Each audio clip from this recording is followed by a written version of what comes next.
Ahmadiyya zindabad, oh zindabad. Ahmadiyya zindabad, oh zindabad.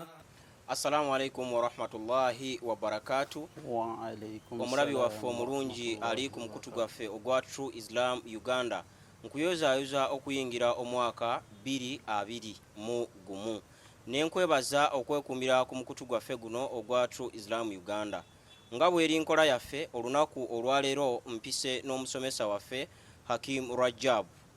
Sheikh Hakim Rajab, tolera ku mulabi waffe omulungi salaamu.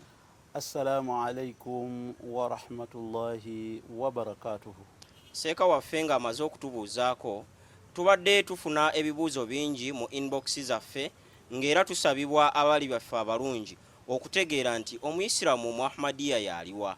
Babawulirako ebintu bingi, abamu tebabasinkanangako, bawulira kino na kino, si basiraamu, tebatunula mu kibula, tebakkiririza mu Nabbi Muhammadi sallallahu alaihi wasallama. Kakati True Islam Uganda engeri gye guli nti gwe mukutu ogusibukako ebyamagezi n'okutegeera olunaku olwaleero tetutumye wabula tuleese omw'ahmadiyya omw'ahmadiyya oba eyeeyita omw'ahmadiyya omw'ahmadiyya asobole okunnyonnyola n'okulambulula omw'ahmadiyya omw'ahmadiyya yaliwa yaani nga biva mu kamwa ke ng'era yeeyogerera. Sheikh Hakim Rajab, omw'ahmadiyya omw'ahmadiyya yaliwa? Omw'ahmadiyya omw'ahmadiyya sebo Sheikh. Nawe oliseeka? Anze siriseeka. Gwe toliseeka? Okay. Kati omw'ahmadiyya omw'ahmadiyya singa abantu baali bamanyi amakulu agava mu kigambo ekyo buli mukkiriza yenna yandibadde yeeyita omw'ahmadiyya omw'ahmadiyya. Kabeere mufuti, kabeeraani, yandibadde yeeyita omw'ahmadiyya omw'ahmadiyya. Ahmadiyya okijja kuki era lwaki okyogera bwotyo? Qur'ani erinawe supportingira Ahmadiyya wonna. Ekigambo ekyo kyoyise obwa Ahmadiyya olinawe okisupportingira mu Qur'ani wonna. Wayitirivu lwa budde naye nja kuwaako ebyokulabirako ebimu naye kyolina okusooka okumanya nga sinnaba na kukiteekako support okuva mu Qur'ani ekitiibwa. Erinnya eryo Ahmadiyya liva mu linnya ery'omutukuvu Muhammad Mustafa sallallahu alaihi wasallam. Twamuyitanga Mustafa omulonde, Ahmad nayo lyali linnya lye. Kati erinnya erya Ahmad mwe muva erinnya eryo Ahmadiyya. Naye ng'okyali awo erinnya Ahmadiyya nga ddyo bw'osoma ekitabo ekitukuvu Qur'an ojja kulisanga mu bitundu ebyenjawulo naye okugeza mu suratu Tawba erambulula bulungi nnyo ensonga eyo. Omuntu atandikire ku aya ey'ekkumi agende ngakka ajja kufuna bulungi amakulu agali awo. Naddala ng'osomye Qur'an, tandika ne Qur'an etasoma basmala, ebala basmala. Basmala bismillahi rahmani rahim. Okuva ku aya eyo n'ogenda ngokka ojja kusanga nga Allah ow'ekitiibwa agamba nti inna Allah, a'udhu billahi minash shaitani rrajim, bismillahi rahmani rahim. Inna Allah ashtara minal mu'minina anfusahum wa amwalahum bi anna lahumul janna. Nti Allah ow'ekitiibwa yagula, owulira okugula mu mwoyo, yagula abakkiriza bonna n'abakyusizaamu ejjana n'emmaali yaabwe bonna. Statement eyo giwulira bulungi? Omw'ahmadiyya omw'ahmadiyya y'oyo atunda obwennyini bwe eri Allah ow'ekitiibwa, Allah amuweemu ejjana. Kakati byosomesezza mbiwulira naye okoze confusion bbiri okusinziira ku ffe bye tuwulira n'ebibuuzo ebisindikibwa abalabi baffe. Confusion gy'okoze za mirundi ebiri. Otandise bwe nkubuuzizza ekibuuzo kino mbadde nkikwese ne nkubuuza aya esupportinga Qur'an n'oŋŋamba suratu Tawba okuva ku aya ey'ekkumi omulabi waffe omulungi asome nga bwakkirira. Ekibuuzo ne kibeera tumaze ebbanga nga tuwulira nti Ab'ahmadiyya temukkiririza mu Qur'ani ey'ekitiibwa eyaweebwa Nabbi Muhammad sallallahu alaihi wasallam era mulina ekitabo ekimanyiddwa nga kitaabu mubiini. Naye ate bwe nkuwulidde ng'oyogera ate ojuliza Qur'ani entukuvu by'oyogera oyinza obikwataganya ne kyembuuzizza. nsobola bulungi obikwataganya naye nga nkuzizaayo ku waggulu wali katono ku kyowabadde ombuuzizza eky'omuyisaamu omw'ahmadiyya ne sapooti yaakyo nti wansi ku aya eddako Allah agenda nga ttottola abo be baliwa era ekigambo ekyo alhamidun mwe kijjira etandika attaibun al-abidun alhamidun nti abo abakola bino be bakola tawuba ne beenenya buli kye babeera bakoze be basinze ennyo egenda etemaatema ekigambo ekyo kyennyini alhamidun nga bw'okiwulya bwe kifaanagana ne ahmadiyya era gwe muzingo yensibuko yaakyo si kigambo kyakupangirira nti omuntu yakifuna ku street n'akireeta wabula kiri ddala mu Qur'ani ey'ekitiibwa naye ng'okyali awo wali wonzizizza nti mu Qur'ani abantu bangi bo bamanyi nti tulina Qur'ani eyaffe eyo nno nsobi y'amaanyi kuba awo obeera okontanye ne aya ya Qur'ani endala yetulabula nti tewali muntu yenna ayinza katono nnyo aya ya Qur'ani gyenkontana nayo nga yeri mu Qur'ani eyammwe oba yeri mu Qur'ani yatka ku Muhammadi sallallahu alaihi wasallam aya ya Qur'ani eyeraga nti mu butuufu tewali muntu ayinza kufoojinga Qur'ani mu mbeera yonna era ekyo kyogamba nti kitabul mubini bantu butamanya omanyi waliwo akagera ak'oluzungu akagamba nti ignorance of the law is not out of offense. Is no offense. Nti omuntu okubanga tamanyi utamanya simusa. Kakati abantu abasinga bambi tebamanyi.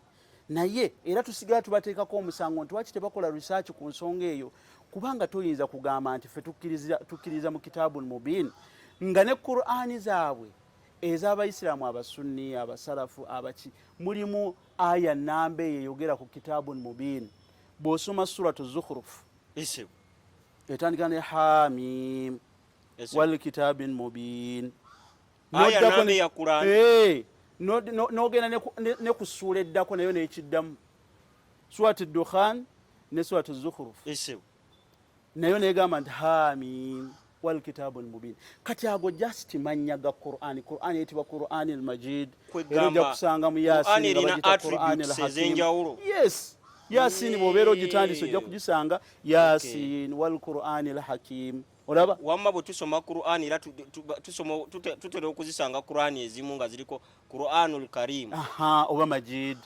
oba Hakim oba ni kati ezo attribute kati oli bambi boba butamanya n'asuubira nti Ab'ahmadiyya bakkiriza mu kitabun mubin ekyo tekigaanibwa era omuntu waddembe okugiyita kitabun mubin era ye Qur'ani eno gye tukkiririzaamu eno gy'olaba era oli waddembe ogiyita kitabun mubin ekitabo ekitangaaza ekitabo ekyekitiibwa ekitabo ekirimu ebyamagezi ewo gonna amannya gaakyo kyekitabo kyekimu kyo tekitegeeza gy'okuterimu essula mmeka Qur'ani essula zibaamu 14 zessuula ezibeeramu eno era ne Qur'ani endala zonna tebakulimba tewali ayinza kuyiyayo Qur'ani endala yiye ebyo byakulimba era wookiyiza gwe ng'olutonze Allah takugumiikiriza kuba yeeyama nti ajja kuuma Qur'ani ekyo nno omulabi waffe omulungi akitegedde bulungi kakati confusion endala wejjidde sebo njagala ontegeeze tuzze tukirabira nga tukiwulira nti abayisiraamu Ab'ahmadiyya mmwe muyina nabbi owammwe gwe mugoberera gwe muwa ekitiibwa gwe muwanjagira atali Muhammadi Mustafa sallallahu alaihi wasallam naye ate mpulira buli wenjogera ku Muhammadi n'oyongerezaako akagambo sallallahu alaihi wasallam era bwe wabadde ojuliza wali wamukonyeeko njagala ontangaaze nabbi owammwe gwe mukkiririza yali olwaki temukkiririza mu Muhammadi ate nga mukkiririza mu Qur'ani eyakka ku Muhammadi sallallahu alaihi wasallam waliwo akagerera akalala akagamba mu luzungu nti it is out of ignorance that a goat will attend a leopard's party. Sikategedde simanyi luzungu nti buba butamanya nti embuzi Yesu tulanegamba nti kati waliwo pate leopard kye mu Luganda engo gye yategese n'embuzi negamba nti owayi nange pate eyo sijja kusubwa golooza si out of ignorance eba tegenda kufuuka mucyomo eguba mucyomo oba guba genda kufuuka mucyomo oguwedde emirimu kakati abantu obutamanya kyekyo ekibatawaanya bw'ogamba nti omuyisiraamu omw'ahmadiyya alina nabbi owuwe nga mwadhaani zonna baziwulira bwe tubeera twaziina tukozesa awo tugendawo sooka otereeze kali mukama sooka entereeze kali Muhammadi mumukkirizanga nabbi abayisiraamu Ab'ahmadiyya olw'okuba nti n'erinnya lyaffe waliwulidde Ahmadiyya liva mu linnya lyennyini era nabiyuna Muhammad Mustafa sallallahu alaihi wasallam, tuli bakkiriza era tukkiririza mu kalima shahada nga yeegamba nti la ilaha illa Allah Muhammadur Rasulullah. Tetusobola kugamba nti ate awo tuteekewo ekirala, era ne mu Qur'ani yaffe era ebyo bye tuteekamu tewali kirala kyonna. Ekitegeeza seeka ebigenda bibungeesebwa nti mulina nabbi atali Muhammad bikyamu, ebigambibwa nti gwe mulina gumuwa ekitiibwa okusinga ku Muhammad sallallahu alaihi wasallam. Ebyo bigambo bya street, babisanga ku street ne babironda ne beeyongerayo, naye tekirina we kiri. Tolina nawe oyinza kisanga nti omuyisaamu omw'ahmadiyya by accident nti takkiririza mu Muhammad Mustafa sallallahu alaihi wasallam. Ekibuuzo awo nyinawo ekibuuza nti Ahmadiyya etandika mwaka ki, etandikira wa, era ejjiitya mu busiraamu? Kuba ku bulembe gwa Muhammad sallallahu alaihi wasallam tewali bibiina. Ahmadiyya nabbi Muhammad tiyali mu Ahmadiyya. Ahmadiyya njagala ogirambulule, ejjiitya mu Bisiraamu, etandika mwaka ki, ani agireeta? Ahmadiyya eyo yatandika mu 1889 ng'etandika mu kafo akatono ennyo akayitibwa Kada bakigandawaza ne bakiyita Kadiyan, naye nga linnya lya Luwarabu liyitibwa Kada. Si be Bayindi abo? Eyo njogera bigambo by'abantu nti Bayindi, tekitegeeza nti buli muntu abeera mu Buganda abeera Muganda. Wano tulinawo Abanyankole, tulinawo Abalugwala, tulinawo abaki, naye tekitegeeza nti buli aliwo Muganda. Kati ne Hadharat Mirza Ghulam Ahmad nannyini kutandika nsonga eyo tekitegeeza nti yali muyindi nga bwe bakisuubira. Teyali muyindi, yakulirayo bukulizi, yazaalibwayo n'akulirayo. Erinnya liri Hadharat Mirza Ghulam Ahmad oba liri Mirza Ghulam Ahmad? Hadharat kitegeeza kitiibwa, ow'ekitiibwa, kigambo kya Luwarabu kikozesebwa mu Luwarabu ne mu Lurudu.